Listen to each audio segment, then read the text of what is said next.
oyisi, sizda nechta farzandingiz bor? 3 ta. O'g'il, qiz? 3 ta o'g'il bor. Mana. Nima dedingiz? Tush ko'rdim dedingizmi hali? Tushingizda kim ko'rdingiz? Boshimga chiroyli narsa keldi. Boshingizga chiroyli narsa keldi. Balki sizga jannatlarda toj kiydiradigan bolacha bo'ladi. Mana katta bulbuli bor, 4-chi o'g'il bolacha.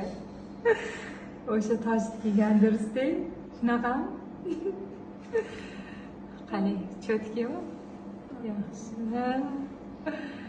Hozir agar o'g'il bo'lsa, qiz bo'lsa boshqa tug'mayman dedingiz, endi tug'arkansiz yana. Bo'ldi, boshqa tug'mayman. Yaxshi, xayrlisini bersin, ko'rdinglarmi? Kim xohlagan bo'lsa o'g'il, o'shalarga yuborib qo'yinglar qizlar.